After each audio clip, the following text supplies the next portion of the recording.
A wheel is a fairly modern way to steer a boat. Before the 18th century, captains shifted a stick attached directly to the rudder.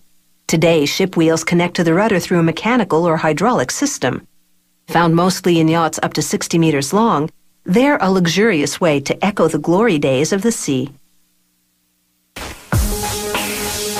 This company makes yacht wheels as large as 1.5 meters in diameter. It uses two traditional shipbuilding woods, American holly and Burmese teak, species that are as beautiful as they are durable.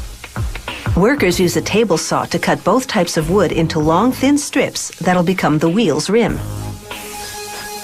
They measure the strips with digital calipers, then sand them down to a thickness of just 3.1 millimeters.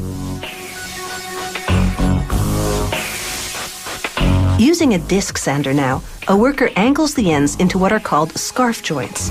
He'll join the strips by fitting these angles together. After coating each strip with epoxy, he attaches it with clamps to a round jig, waxed beforehand to prevent sticking. The glue is waterproof because the wheels are often exposed to rough weather up on deck. The worker gradually bends each 2-meter-long strip all the way around the jig. And a spring-loaded clamp temporarily holds the end of each strip in place until he aligns the scarf joint with that of the next strip. It takes up to 8 hours of non-stop work to lay all the strips. He alternates between the blonde holly and the darker teak for a total of 7 layers. Then he leaves the rim to set overnight. To make each spoke, the wheel has 5 of them, a worker temporarily joins strips of holly and teak with double-sided tape. A computer-guided cutting machine then carves an opening through the middle and shapes the outer edge into a triangular shape. This reduces the spoke's weight and helps it fit to the rim later on. Next, he removes the tape and glues the wood strips together, along with others made of carbon fiber. They strengthen the spoke while keeping it lightweight.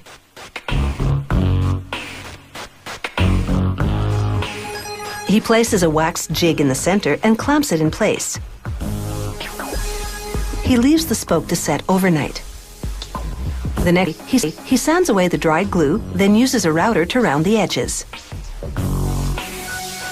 Together, the 4 wood and 3 carbon fiber layers are just 2.5 centimeters thick.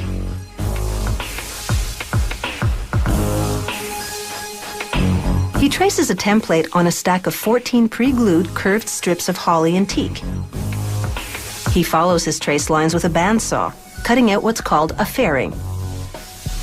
This component will join each spoke to the rim.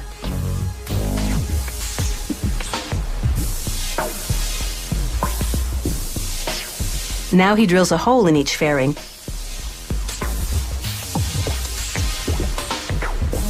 and inserts a temporary dowel to position a reinforcing strip of carbon fiber at the top. It's time to join the spokes to the rim. Earlier, he glued strong fiberglass dowels to the rim. Now he inserts them into the fairings and into holes in the spokes, also glued beforehand. Through the openings, he clamps the spokes to the rim. Then he positions an aluminum hub in the center, tapping it into place with a mallet. Now with a jigsaw, he cuts a sliver off the ends of the fairings so they'll curve into the rim. He uses a router to round off the vertical edges of the wheel. He files the fairings by hand to complete the smooth transition to the rim. Just these finishing touches alone can take up to 5 hours to complete. Using a router, it takes him another 5 hours to gradually round off the horizontal edge. Now to protect the wheel from the elements, particularly sun damage. First, a polyester primer. Then they sand it and apply 2 coats of waterproof varnish. On the yacht, 5 stainless steel bolts attach the wheel to a pedestal that connects to the rest of the steering mechanism. To change how fast the rudder moves, you simply turn a knob at the center of the wheel. How's that for power steering? To get you where you're going, come hell or high water.